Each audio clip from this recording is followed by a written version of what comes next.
Hey guys, welcome to the sideboard here at the SCG Charlotte Open. I'm Ken Crocker here with Grixis Control Extraordinaire, Gerry Thompson. Basically, yeah. Yeah, so we're just doing a regular Grixis Control. Yeah, no one's ever seen this deck before. It's been a few weeks, there have been some updates to the deck. I've changed some things around a little bit. Some more Pia and Kieran's, Yeah. All right, so we'll start with the fact that you're definitely not playing Grixis Control. No, so last weekend I played it in Cincinnati. I went 9-0. That was great. Yeah, it was a good job. And then I went like 0-5 on day 2. So that was not great. Not as good. The thing that kept happening over the course of the tournament was I would sit down, my opponent would play out their first couple turns, and I'm like, this is a bad matchup. This is not good. And then on day 1, I just kept beating them. I beat Burn twice, stuff like that. And then in day 2, it kind of caught up to me, and I started losing those matches and stuff. So I was like, well, if this is what the metagame looks like, and I looked at the day 2 metagame breakdown, it's like the biggest deck in day 2, Tron. 13 copies. Yeah, it's like, that's come on. That's one of your best matchups, right? No. No, not at all. Not even close. Absolutely. It is close-ish, but it is still not a good matchup. And yeah, so if that's going to be the case, if the metagame's going to look like that, I can't play Grixis. But you can apparently play some Dredge. I can.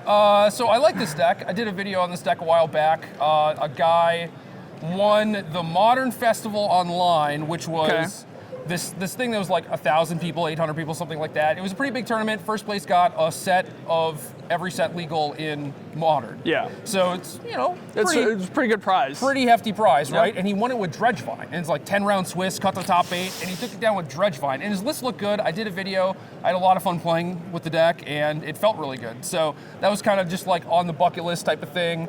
And the old Gerry T bucket list. Yeah, we got to bring it back at some point. But so let's run down the cards real quick. So those of you who don't know it, haven't seen the video or anything like that. So you got a bunch of 4-ofs. You got like a little zombie package going on. Yeah. So you got the Golgari Grave Troll. Obviously, you're dredging. Skeleton, right?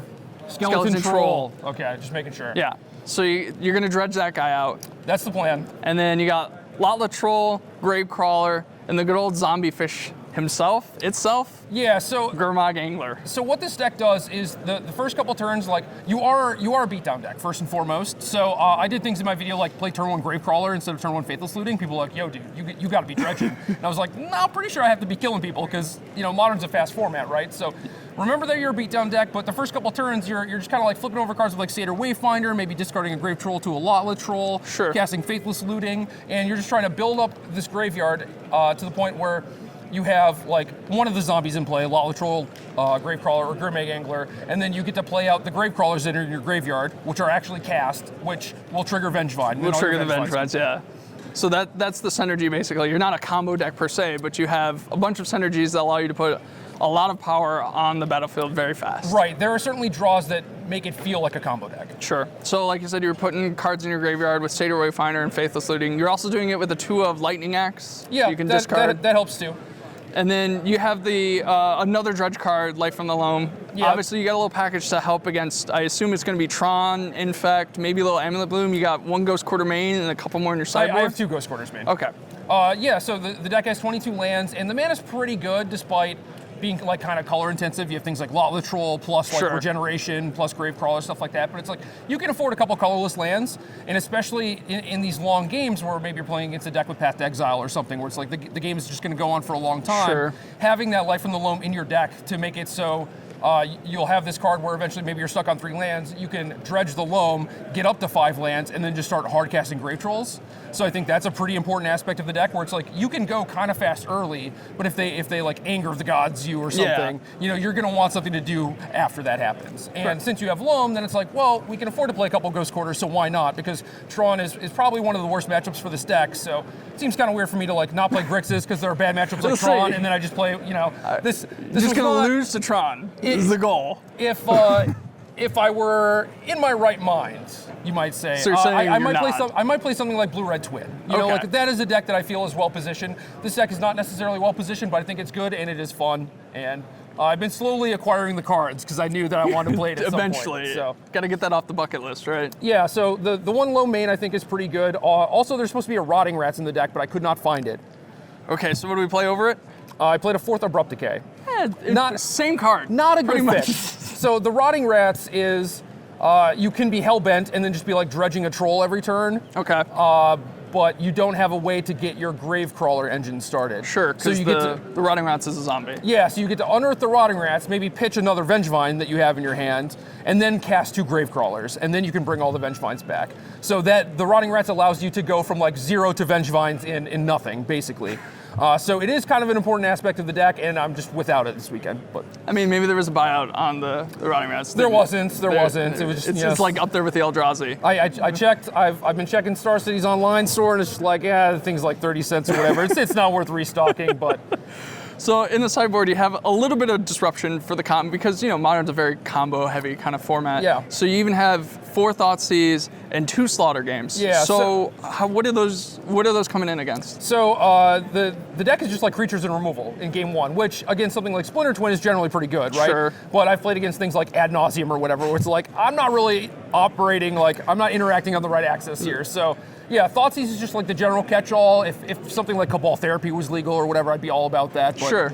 Thoughtseize is about as good as it's going to get, not only because you can bring it against something like Splin, take their Deceiver, but you can also take like Karn or Ad Nauseam or whatever. Yeah. So just a general kind of all-purpose catch-all. And then the Slaughter games were an idea from one of the posters in the video that I did, where they're like, oh, I've been trying a couple Slaughter games, and they've been pretty nice, So I thought I'd try them out. Is there any worry about the fact that you're playing a graveyard-centric deck and the Eldrazi deck has been picking up in popularity? They have plenty of ways. They have main deck like Relic of Progenitus and Bajuka Bogs. Yeah. And I mean, I can still just like hardcast my things and kind of beat them down. Okay. It's not the end of the world.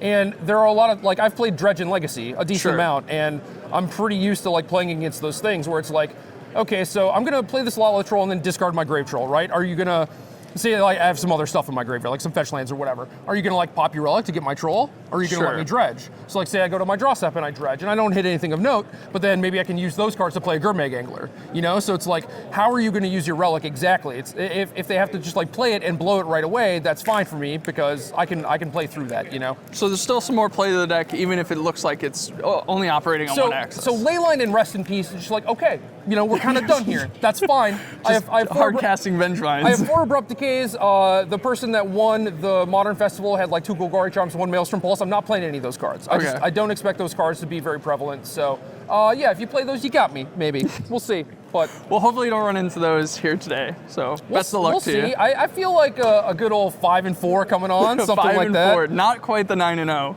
But I have 2 buys too. How does that factor in? 3-4? That's a bad record. 3-4. That's not great. No, it's not. It's not good. Okay, we'll shoot a little higher. Maybe 6-3. Okay.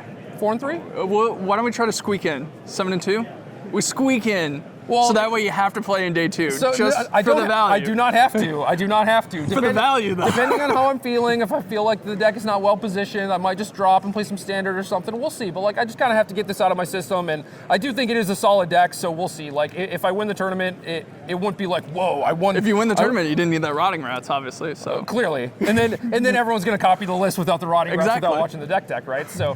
Yeah, I don't know. Like, if I won the tournament, cool. I don't necessarily expect that, but it's like not out of the realm of possibility either. Like, I do think this deck is good. Well, best of luck. Hopefully you do win the tournament. And thanks for signing us in from the sideboard. Appreciate it. Anytime. All right, you guys stay tuned for more Modern action here in Charlotte.